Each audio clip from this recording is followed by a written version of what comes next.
Hi, everybody. My name is Rhonda, and I'm the owner and founder of A Balanced Life for You.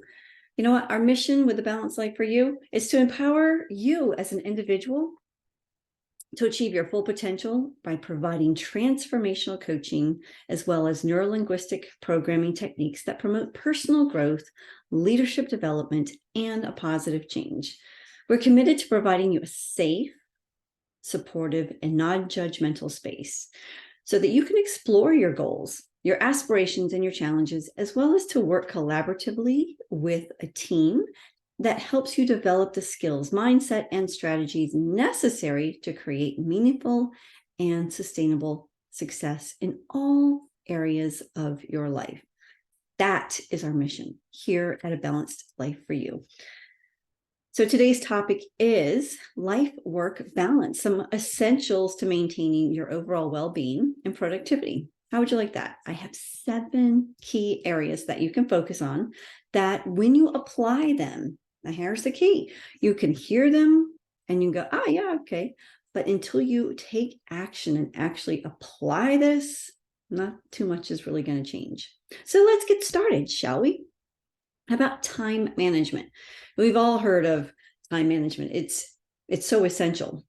Technically, it's the essential to maintaining your balance between your work life and your personal life. You want to plan your day, prioritize those tasks, set realistic goals in order to achieve them. So what does this mean? Well, if you're a work from home mom and you have your environment, which is your home, your kids, your animals, your spouse, the delivery guy, you name it. When I say setting realistic goals, what I personally like to do is write a list of no more than 6 of my top 6 things that I have to get done for the day. And then what I like to do is I like to assign a time frame to them. Okay, for how much time will it take? So whether I'm putting together a newsletter, or if I'm doing this video or an audio, or if I am coaching with a client, whatever those things are, I have a time assigned to it on my sheet. And based on how much time, then I go in through my day and I decide, is this going to be morning energy, afternoon energy, or evening energy? Okay.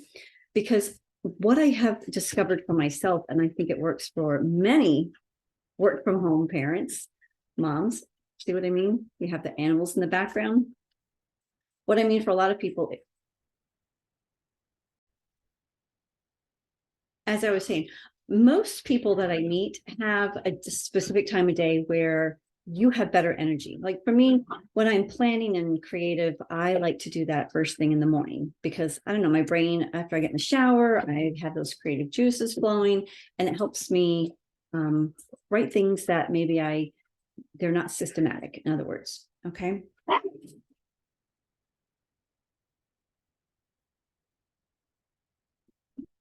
right. Tip number 2, set some boundaries. Establish a Tip number 2, set boundaries. Establish clear boundaries between your work and your personal life. Set specific hours for work and make sure you stick to them. Avoid checking work emails or taking calls outside of work hours. A couple of things on this. We teach people how to treat us. So if you are on 24/7, you teach people that they can reach you 24/7. Me, I have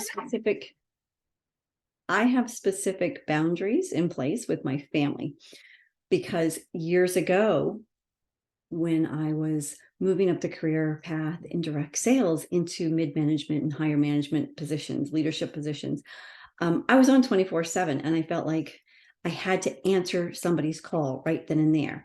And I had to be available all the time. And what ended up happening is I missed some real precious moments. And I refuse to do that again. So my husband works, he's out of the house a good 40, 50, 60 hours a week. And I make sure that I have a block of time just for him in the evening. There's a specific set of hours that I won't work because I'm doing things that are very, very important to me personally. And some people will be available at 6 a.m. Well, I'm not going to be available at 6 a.m. because that's my personal time. So again, establish clear boundaries of when you're going to work and when you're going to play. Tip number 3, exercise and health. Regular exercise is important to maintain that physical and mental health. You can incorporate some form of exercise into your daily routine, such as yoga, running, gym workouts, or any of the above. You know what? Here's what I'm going to say about exercise and health. If you live in a small environment and you don't have an opportunity to move about, we all have these devices these days, and you can actually check how many steps that you take.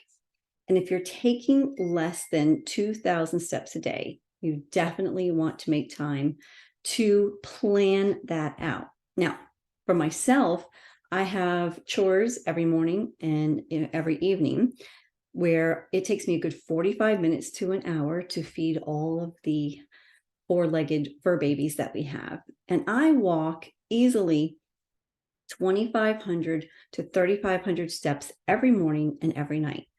So as far as moving, I don't have to necessarily schedule additional time because those are my chores. But for my cardio, I do have to schedule specific times of the day to work that out. That mind making sense? Okay, tip number 4, relaxation and mindfulness. Take time to relax and unwind after work. Now, try meditation, deep breathing, or other relaxation techniques to reduce the stress and improve your overall well-being. All right, let's move into this a little bit deeper. Meditation. A lot of folks think it's, sitting Indian style cross-legged with your fingers hum. That's fabulous because you will have so much deep understanding and clarity. Most people I know are not going to do that. So would you like a little tip on meditation or relaxation? Okay, so if you're away from the home and you're coming in, here's a great tip. Before you get out of your car, give yourself 2 minutes. Sit there, turn your car off, sit there and do some deep breathing. In, out. Breathe in and out. If you will do this with me for just 30 seconds, you will notice the stress will just leave the body. Add another level to this. Breathe in, gratitude for the day. What went right? What are you excited about? Out, leave the stress. What went wrong? What you don't want to repeat. But I promise you, if you'll give yourself just 1 to 2 minutes, shifting from work into your personal, you'll see a world of improvement. Okay, number 5, pursue hobbies and interests. What this means is I want you to engage in activities that you enjoy outside of work. You can pursue hobbies or interests that provide a sense of fulfillment and relaxation. Well, this could be, perhaps you're a book reader and you know that you can get really caught up in a really good book, whether it's a physical book or a digital book, but you just don't do it anymore. Well, if it's something that brings you joy and calmness and relaxation, make sure you do it 30 minutes twice a day. No questions asked. Put it into your schedule. Perhaps you like sports and activities. Make sure that you find a time, make time for it. Me personally, I love my horses. So I make sure minimum once a week, I get out there to actually not just do groundwork and connect with them, which by the way is so therapeutic, but I make sure that I get out there and actually ride because that brings me joy, that brings me fulfillment. All right, number 6, social support. Surround yourself with supportive friends and family. Spend time with loved ones and participate in social activities that promote healthy life-work balance. Let me just say this, you are like the 5 people you hang around with the most. So when you go out to the sports events with your kids, or if you're going out to network meetings, or if you're going out with your spouse, or wherever it is that you're going, if you tend to be around people who blame, complain, justify, gripe about the economy, gripe about the gas prices, gripe about politics, whatever it is, and that's all they do, this is a negative environment, and you are going to grow into your environment. right? You won't grow to your goals. You'll settle for your environment. So social support is key. And last but not least, number 7, technology detox. Take a break from technology, especially after work hours. Avoid checking those emails, social media platforms excessively, as it can contribute to feelings of stress and burnout. My husband, I will tell you, has a tendency to, especially at night, flip through. Is very much into politics. And what I've noticed with him is when he goes to bed, the last thing he sees is things that really irritate him and piss him off. He has a less restful night. So my challenge for him and for you is, if you're going to look at this device before you go to bed, make sure it's filled with things that support you, give you joy. Look through photos. I don't know if you're like me, but they can kind of suck you in. Find those things that make you reflect on joyous times. All right. So those are my 7 tips for you today for life-work balance. I would love to know what you think about them. Leave a comment below. Share these with other people. This is an audio, this is a video, and I'm going to put this in a PDF.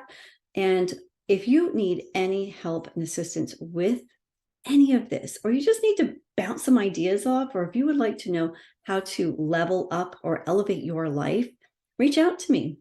You can go to the website at A Balanced Life for You, and you can find my booking calendar. Let's schedule a quick 30-minute phone call. You never know. All right, Rhonda Cimarelli with A Balanced Life for You. We'll see you next time.